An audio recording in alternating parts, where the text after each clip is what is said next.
It's time for the Show Me State on United Taste of America, presented by iHeart Podcast. I am Rick K. Jones, and yes, today we're in the state of Missouri. I'm going to tell you a little story about Missouri. I had a chance several years ago. I had done some work with the late, great Bill Battle at the Collegiate Licensing Company, and believe it or not, Missouri, who is huge rivals with Kansas, and when we talk about the history of Missouri, you'll understand that, and the history of Kansas. I mean, bitter rivals, a slave state versus a free state, a lot of just horrendous things that happen. But in sports, huge rivals, the University of Missouri and University of Kansas. But Missouri helped the Collegiate Licensing Company win the Kansas business. And so as a thank you to the university, Bill sent me out to do a workshop with the athletic department. And I'll never forget, I still have the copy of the speech that I wrote that day. And the speech was called, "Mizzou is or Mizzou ain't my tiger." And I said, are you the Auburn Tiger or the Grambling Tigers or the Clemson Tigers or the LSU Tigers? You're the Missouri Tigers. Are you Missouri, Missouri? People pronounce it all different ways. What you ultimately are is Mizzou. And that led to a huge campaign called All Things Mizzou that turned out to be a really successful program. And I'm really proud of having a chance to work on that. And because of that project and a lot of other projects, I have spent a lot of time in Missouri and have really come to love the people there and love the state, and got a lot to talk about today about that state. Again, Native Americans. Lots of Native Americans had settled in that Midwestern area. Who explored it first? Like so many other Midwestern states, it was the French. And the names of the towns along the Mississippi River reflect the French, don't they? Towns like St. Louis, which was named for Louis XIV. And so it was really interesting that the French explored it, but later it became under Spanish control. Remember, we talked earlier about New Orleans being settled by the French, but then reverted to Spanish control, and Spain kind of controlled the Mississippi River. And early on, the settlements in Missouri were really kind of about located along the Mississippi River and later along the Missouri River. Now, the one thing the French and the Spanish had in common was they both hated the British. And so when the Revolutionary War broke out, they were very pro-Americans and supported us by providing a lot of goods and services. And we had a very famous American general named George Rogers Clark, who fought the British in the western part of the United States. And he was largely being supplied from, gunpowder, weapons, food, lots of things that came from both the Spanish and the French. France took it back from Spain in 1800, Mr. Napoleon. But as we've talked about before, what happened? Mr. Napoleon ran out of money. So he cut a deal with President Jefferson, and he sold the rest of the United States with the Louisiana Purchase, and Missouri became part of the United States in 1803. Between 1804 and 1820, you had a great migration into largely southern Missouri by Southerners, Southern planters. And so what did they bring with them? Slaves. We had what we told you about last week when we talked about Maine, the Great Compromise, which is called the Missouri Compromise, where we added a non-slave state first, Maine, that allowed us to add what became the last slave state, the state of Missouri. Missouri also was the first state admitted to the Union completely west of the Mississippi River. Okay, so it's a western state, but it's a slave-holding state, and that led to a lot of problems. Now, originally, Missouri was what we call the gateway of the West. If you've been to St. Louis on the Mississippi River, there's a wonderful national park there called the Gateway of the West National Park. And they have the Ark, the giant Ark, that you can go up in the Ark and look at the river and look in downtown St. Louis and all that. But have a wonderful museum there, the Gateway of the West Museum, with all kinds of memorabilia and stuff that's really, really interesting from that standpoint. Mostly settlers got the last of their supplies. They bought their Conestoga wagons, their covered wagons. They bought their horses and mules. They bought their food. They bought, whatever they needed to go west.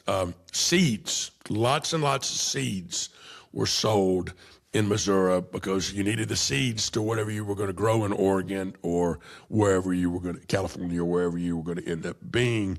And so you had what we called the launch cities: St. Louis, Independence, St. Joe's, Westport. These were all towns in eastern Missouri that really had lots and lots of merchants and lots of guides, wagon trail bosses that were for hire. And so let's say that you were Germans that have come to St. Louis and you want to go to Oregon, and you've got maybe a dozen families with you. Well, you would hire someone that had actually been to Oregon before, called a trail boss or a wagon trail, and you would go from Missouri to be able to do that.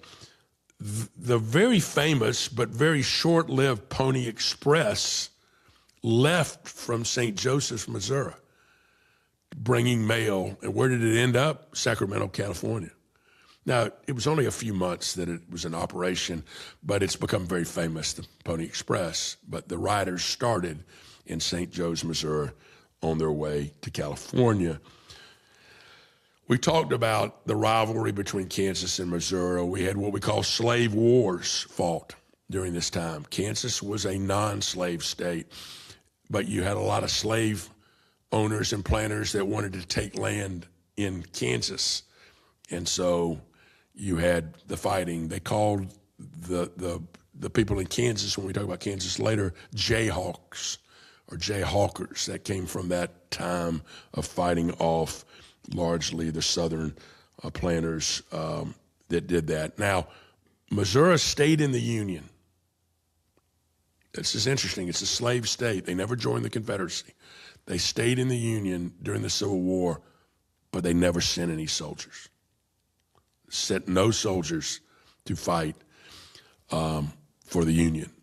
A lot of Missourians fought for the South, went and fought for the Confederate States of America, but no ones were sent by the state legislatures to fight in the Union. A lot of guerrilla warfare in Mizzou during the Civil War, but no, major formal battles. Now, after the war, the railroad then opened up the state. And so you remember we said they were all mostly towns along the Missouri River and the Mississippi River. Well, this opened the rest of the state in a big, big way, and it became a great agricultural state. And Kansas City, on the western side of Missouri, became a major meatpacking hub. We talked about Illinois earlier and the fact that Chicago was such a meatpacking hub. Well, that's a long ways to go. And so Kansas City now becomes a huge stockyard for largely beef cattle. And that led to some great food we're going to talk about a little bit later. But it led to a lot of the economic progress of that. In 1904, St. Louis became very famous for hosting one of the first World's Fair. The World's Fair in 1904 that showcased that city and that state to the world. There were two major World War II soldiers that were actually born in Missouri. General Omar Bradley is from Missouri, and Bradley was number 2 to Eisenhower in fighting the European campaign. And then there's a famous Missourian named Jimmy Doolittle. You may have heard of that. He was a pilot, and he flew the Enola Gay, which was the plane that dropped the atomic bomb. But he first flew a very famous raid called 30 Seconds Over Tokyo. We shocked the Japanese by coming into Tokyo and dropping bombs. And he dropped bombs, Jimmy Doolittle did, and then ended up in China, where he was later captured. But he was an American hero, Jimmy Doolittle from Missouri. One president from the United States from Missouri. Who's that? The great Harry Truman. Harry Truman was from Independence, Missouri. Interesting story. He was vice president in the fourth term of Franklin Roosevelt, but he was virtually ignored by Roosevelt. I mean, for political reasons, he picked Harry Truman to be his vice president. He had not been his vice president in the first, second, or third terms. What happens to Roosevelt? Comes to Warm Springs, Georgia, has a cerebral hemorrhage and dies. And suddenly, Harry Truman is the 33rd president of the United States. He actually finishes the war, ends the war, and he made the decision to drop the 2 atomic bombs over Japan. But he also later was the president that presided over what we call the Marshall Plan. George Marshall was put in charge of rebuilding Japan and rebuilding Germany and rebuilding Italy with American money, the Marshall Plan. The great Harry Truman, who turned out to be one of our best presidents of all time, on his desk, he had a wonderful plaque that said, "The buck stops here." The great Harry Truman from Missouri. The culinary history of Missouri is the story, again, of the melting pot of all the immigrants who came and settled there. Lots of Germans came to Missouri. Lots of German farmers, lots of Germans that came to go further west and springboarded out of Missouri. And what did the Germans love to make? Beer. And there were a couple of families that got together in St. Louis, and they created a little small brewery that we know today as Anheuser-Busch. These were Germans, Adolphus Busch and the Anheuser family. They intermarried, and created the great Budweiser beer, the great Anheuser-Busch brewery. They brought the love of meats. In St. Louis, they're very famous for pork steaks. Again, thin pork chops that are grilled like steaks, and they're famous for St. Louis-style ribs. Again, this came from the Germans. Black Americans brought the famous Kansas City-style barbecue with its thick tomato and molasses sauces. They also brought a dish called snoots. Snoots are pig snouts that are cooked, crispy, and covered in barbecue sauce. That came from African Americans, Black Americans that settled largely in the Kansas City, Missouri area. A lot of Chinese came. Why? We built the railroads starting from Independence, Missouri. That was the spot that we started building the great, and the Chinese came to work on the railroads, and they created a very famous sandwich called a St. Paul sandwich, which is a sandwich made of egg foo young patty on white bread with pickles, onions, lettuce, and tomato. Very famous dish throughout Missouri, but mostly around the St. Louis area. And then there were lots of Italians that came, and they brought ice cream. And, you know, really there was a Syrian immigrant named Ernest Hamwi. Ernest Hamwi created what we call the modern day ice cream cone that he made and served at the famous World's Fair in 1904 in St. Louis. But Italians with gelatos really brought the love of ice cream. And speaking of Italians, what else did they bring? Pizza. St. Louis style pizza is a very thin crust pizza It's round, but then it's cut in strips, and it's crispy, and it's really, really, really good. And they use a Provel cheese. And a Provel cheese is a blend of cheddar Swiss and provolone with a little liquid smoke. And they cut it in squares, like I said, strips and squares.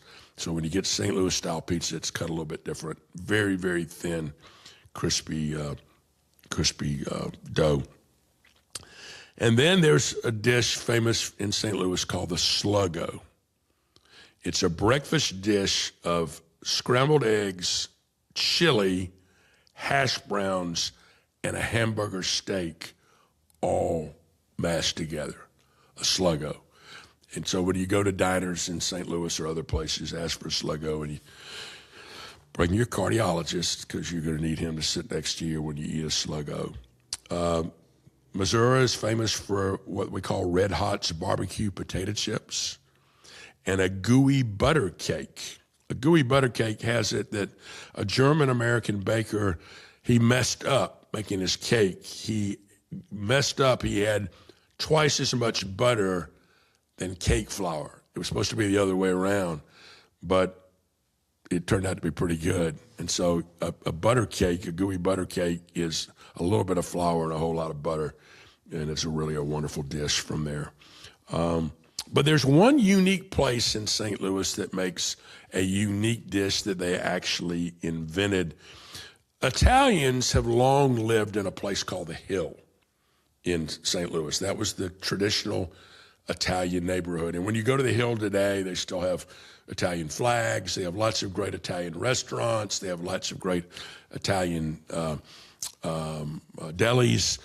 They have basically Italian churches up on the Hill. A couple of famous baseball players grew up on the Hill. Yogi Berra, the famous Yankee, and Joe Garagiola, who was a catcher who later became a famous announcer, were both born and raised on the Hill. They've got some amazing Italian bakeries on the Hill today. Well, the dish we want to talk about today is the classic dish called the toasted ravioli. And it actually was invented in a restaurant called Charlie Gito's on the Hill. While Charlie Gito's on the Hill opened in 1881, founded by Charlie Gito Jr., he was part of the restaurant community before opening his own place and learned to make the toasted ravioli, or what a lot of people call fried ravioli, from that. But again, he opened this place in 1981. It's been there for over 40 years. And it builds on the legacy of the father, Charlie Gito Sr. And he was a well-known restaurateur. He had his own pizzeria that he started in 1956. And he called Gito's Pizzeria an Italian restaurant. And then his son started this really exquisite, one of the great Italian restaurants, not only in America, maybe in the world, on the Hill in 1981. His father had worked at a place earlier called Angelo's, and Charlie Sr. had started working there as a child, believe it or not, on the Hill. And they made a lot of great classic Italian dishes. But who knows if the story is they made it by accident. They had, instead of putting the ravioli they had made in boiling water, like when you cook ravioli, you roll it out, you stuff it, and then you put it in boiling water, and when it rises to the top, it's ready to come out. And it's a soft dough. Well, the story is somebody dropped it in the pan of hot oil, and oh my God, we screwed up. But when it came out, it was crispy and it was delicious, and the rest is kind of history. So let's talk a little bit about this dish. It starts by making what you would traditionally call boiled ravioli. You roll out your dough, and then you put your stuffing, your filling, with a combination of beef, pork, and spices that's inside, and then you cut it. And when you watch listen, you're going to love our vignette, because they still use the wooden cutter that cuts the dough in perfect little squares. And then they fold the dough over, and that makes the ravioli. Again, it's just unbelievable. And then they cover it lightly with breadcrumbs. They put a little melted butter on it, and then they deep fry it to a golden brown. So it comes out now hot, crispy, and now they put the Parmesan cheese on it, and then they serve it with their very famous Pomodoro sauce. Y'all, I mean, you've heard me say this before, but when you eat this dish, angels sing. It is that good. It is that good. Like, you order it as an appetizer, and then before your entree comes, you got to order another one because you want more toasted ravioli before you're getting your classic Italian other dishes that are coming. Y'all, it is that good. You know, did it happen by accident? That's the legendary story. Dropped it in the oil. Turned out to be pretty good. Don't know if that's really the case, but why would you ever let the truth get in the way of a great story? In this case, the rest is delicious history. When we went to Charlie Gito's that day, his son, Anthony, and his daughter, Suzanne, run the place now, and we spent the day with Anthony. And Anthony was so gracious to us that day. You know, he runs the restaurant now, but he literally came to the kitchen and hadn't done it in decades and made the ravioli for us from scratch. And so we watched Anthony. It was funny. The lady that makes the ravioli regularly, she stood over him the whole time he made it. And he kept saying, she's making sure I'm doing this right. It was really comical to watch that. Like I said, this is one of the best dishes I've ever eaten. This is one of the great American restaurants. Classic Italian foods, amazing sauces. You can buy the sauces. You can order their Pomodoro sauce or their meat sauces, and they come in jars, and they're really, really good. They also have maybe the best wine list of any Italian restaurant I've ever seen. Charlie Gito's on the Hill, St. Louis, the very famous toasted ravioli. It's on the bucket list. So for all y'all that are out there that say, I'm going to eat it all 50, if you're old like me, you might die. So get to Charlie Gito's first so you can check that box, and I want you to be able to do that. It's a great place. Both Kansas City and St. Louis are great food towns, great food towns. So here are my three from me of other restaurants in Missouri that you got to go to. There's a place in Kansas City that is historic. There are lots of great, what we call African-American style, Kansas City style barbecue in Kansas City. Places like Joe's or the Smokestack or Gates. Gates is one of the great African-American family-owned barbecue restaurant. But my favorite place is the historic Arthur Bryant's. Arthur Bryant was a black man from Texas, came to Kansas City to work in the stockyards, opened a barbecue restaurant. Rest is history. They're famous for ribs, but they're really famous for what we call the burnt ends. The burnt ends of a brisket or the burnt ends of different meats that are just unbelievable. You get it with classic molasses-filled baked beans and hand-cut French fries. Y'all, burnt ends, hot fries, baked beans, iced tea. It doesn't get any better than that. Arthur Bryant's, Kansas City. Another place in Kansas City that I love, it's in Oak Ridge Manor. It's a place called Stroud's. Stroud's is your classic fried chicken house.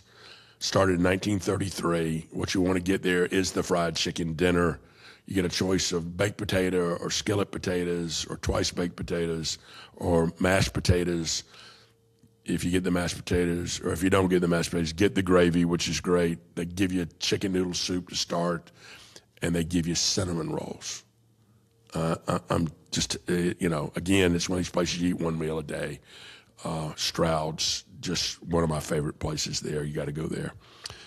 And then in St. Louis, we talked about the Italians brought the great ice creams. Well, they call them in St. Louis custards, frozen custard, because it's ice cream that is so frozen that it's hard to eat. They're so hard. Other people call them concretes, okay? It's ice cream or a custard or a concrete. And the most famous one of all is a place called Ted Drew's. Ted Drew's, it is a classic ice cream stand with these frozen custards, the best in the world. Look, just get the basic frozen vanilla custard, and then they got about 40 toppings you can put on top of them, and you put them on top, and then there's the custard or the concrete melts. They kind of fall down in there, and you eat it. Ted Drew's, one of the great American institutions in St. Louis. Missouri is another great music state. Our musical list is a great one with great jazz, soul, and rock and roll music. We start with the classic song, I'm Going to Kansas City, by Wilbert Harrison. We have the wonderful, historic Bessie Smith doing an old 1920s recording of St. Louis blues. Sarah Evans, the country star, is from Missouri. She has a wonderful song called Missing Missouri. There's a song by Michael Tyler called Songs About Missouri. And then the great Chuck Berry is from Missouri, and we've got his classic rock and roll song, Johnny Be Good, on our playlist. So folks, that's our show for today from Missouri, and the amazing toasted ravioli from Charlie Gito's on the Hill. We'll be back next week with state number 25, Arkansas.